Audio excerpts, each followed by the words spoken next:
Assalamualaikum warahmatullahi wabarakatuh. Alhamdulillahirabbil alamin. Allahumma shalli ala sayyidina Muhammadin wa ala alihi wa ashabihi ajma'in, amma ba'du. Di halaman 15. Bismillahirrahmanirrahim.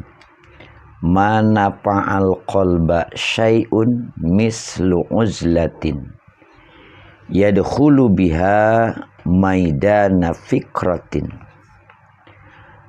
Ma nafa'al qalba syai'un, tiada yang lebih berguna bagi hati, mislu uzlatin, selain uzlah.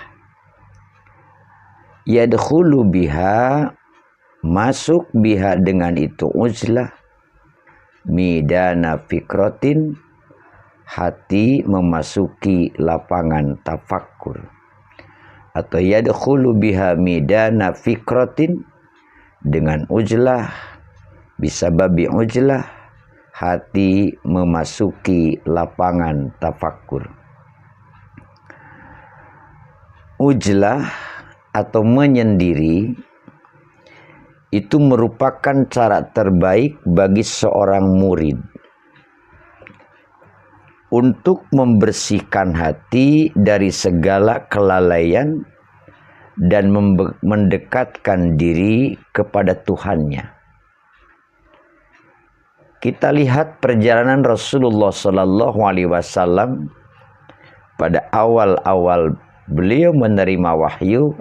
Beliau juga beruzlah ke sebuah gua kecil yang ada di Makkah yang bernama Gua Hiro, Gori Hiroin. Beruzlah, menyendiri, memutus hubungan dengan dunia luar. Tafakur itu umpama sebuah lapangan.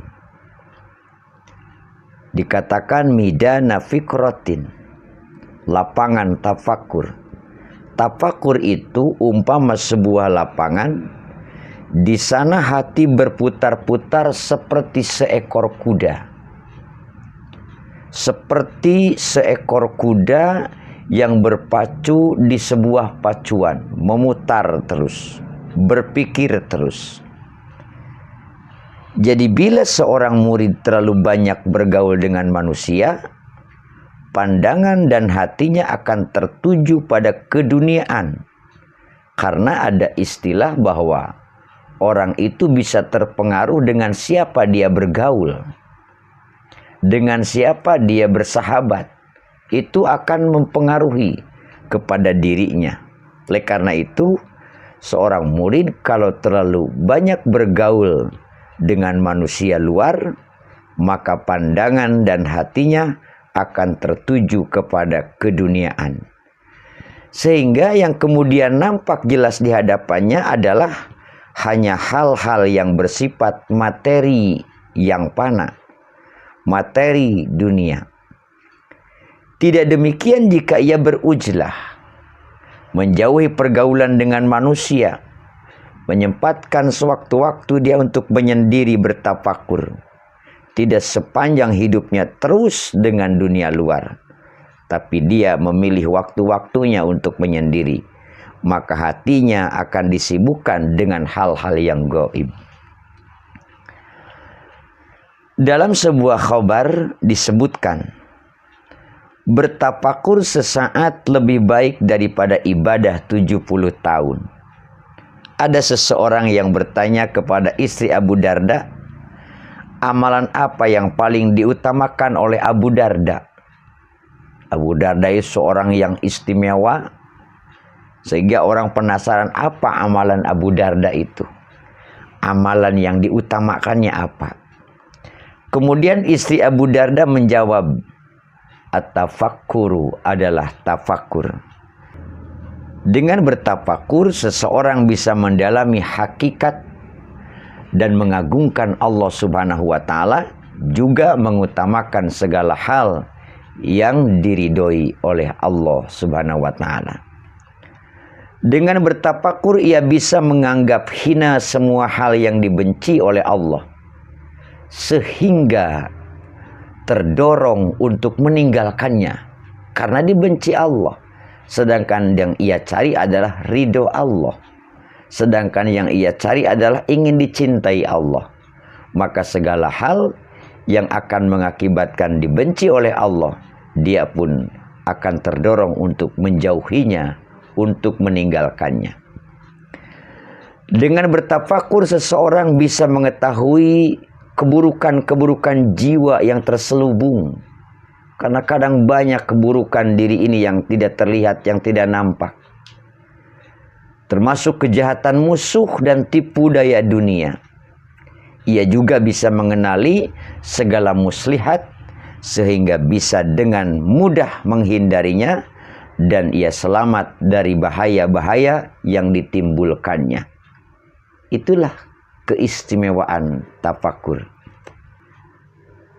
Dengan menyendiri dan merenung, seorang murid melatih diri untuk berkhalwah. Salah satu dari 4 rukun tariqah khalwah itu. 3 rukun lainnya adalah bersikap diam, berlapar-lapar, artinya perutnya belajar lapar ya, tirakat, dan bangun di tengah malam. Ini bagian murid yang menempuh jalan tarekat sendirian. Adapun bagi murid yang berada di bawah bimbingan guru, tentu ia harus banyak bergaul dengan gurunya supaya mendapatkan nasihat, mendapatkan petunjuk, mendapatkan isyarah atau contoh-contoh apa yang dilakukan oleh gurunya. Juga dengan saudara-saudara yang turut membantunya menempuh jalan tariqah. Jika ia telah menjadi arif, tak masalah baginya bergaul dengan manusia manapun. Karena saat itu di matanya hanya Allah yang terlihat. Hanya Allah yang selalu hadir dalam hati. Karena dia sudah dibina, dia sudah riyadhah, sudah belajar bahwa hatinya akan teguh.